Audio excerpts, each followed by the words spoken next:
No. This can't be happening. It was nearly 11 p.m. when the last school bus disappeared down the empty street.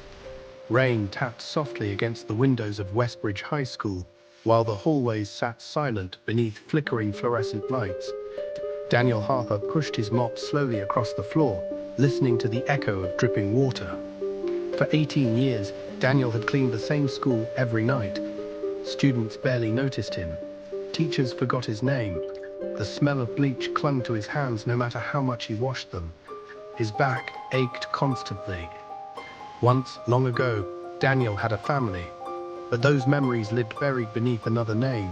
He stopped beside locker 312 in the old science wing. Water had leaked from the ceiling again.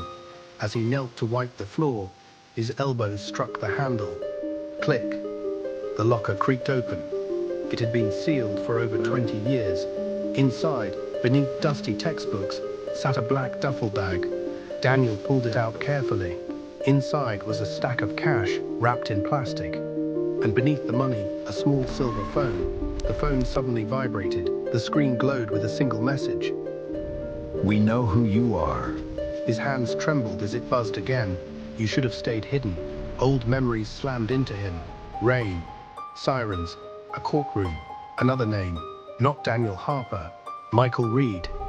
18 years earlier, Michael had been an accountant for the Chicago city government. Quiet, honest, invisible.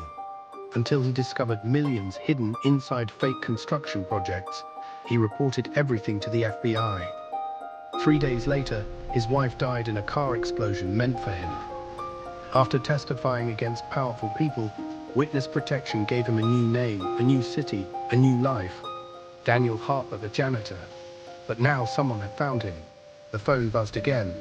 Open the locker tomorrow night. Come alone. Then another message. Or the girl dies. Attached was a photo. Emily Carter. A student who stayed late every Thursday after drama club and always smiled at him. Good night, Mr. Harper. Those simple words meant more than she knew. Suddenly, someone knocked on the janitor closet door. Emily stood there, brown hair soaked from the rain. You okay? I heard something fall. Daniel forced a smile. Just the mop bucket. She looked at his shaking hands. You don't look okay. I should finish cleaning, Daniel said quickly. Emily nodded slowly. Good night, Mr. Harper. The next morning, an FBI agent entered the cafeteria and walked directly toward Daniel. My name is Agent Claire Bennett. We need to talk. In an empty classroom, Claire placed an old photograph on the desk. Michael Reed. Younger. Smiling.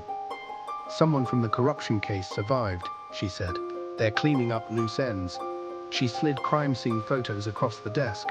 Dead witnesses. Missing informants. Daniel pulled out the silver phone. Claire's eyes widened. Where did you get that? Locker 312. Claire froze. That locker belonged to another witness. They disappeared. The room felt colder. I just cleaned floors, Daniel said quietly. Claire looked at him. No, you survived. And tonight we finish this. That evening, Claire and Daniel set up inside the janitor closet. A laptop connected to the school cameras, a recording device, 2 earpieces. At 11 p.m., 2 figures appeared on the screen, moving toward the science wing. Daniel's chest tightened when he recognized the taller one.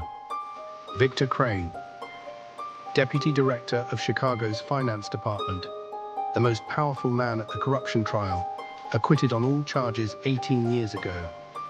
Now walking through Westbridge High in the middle of the night. That's Crane, Daniel whispered.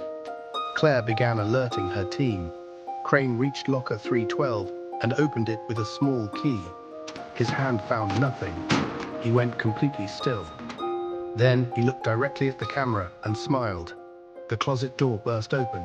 A gunman filled the doorway. Claire moved fast, knocking the laptop aside. Daniel threw the mop handle. It hit the gunman's shoulder. Daniel grabbed the gun and walked into the hallway. Victor Crane stood 20 feet away, perfectly calm. Michael Reed, Crane said. I always wondered what they did with you. Daniel kept the gun level. It's over, Crane. Crane smiled. You have nothing. Daniel reached into his apron pocket. A small recording device. Green light blinking. Crane's smile disappeared. Then the side entrance crashed open, and 6 FBI agents flooded the hallway. Red laser dots appeared across Crane's chest. He raised his hands slowly. For the first time in 20 years, Victor Crane had lost. The next morning, Daniel sat in an FBI office wrapped in a grey blanket. "What happens to me now?" he asked Claire. She set down her pen. "That depends on what you want." Daniel stared at his coffee cup. 18 years of wanting only one thing. To be invisible. To be safe. To be nobody. And now he realized that invisibility was its own kind of death. "I want my name back," he said quietly. "I want to be Michael Reed again." He returned to the school one last time. Not to clean. He walked past the cafeteria, past the theater, and stopped at locker 312. FBI evidence tape sealed the door. Emily found him there. She stopped beside him and looked at the evidence tape. "Are you in trouble?" "Not anymore." She looked at him sideways. "Who are you really?" Daniel chose something different from his usual silence. Someone who thought disappearing was the same as being safe.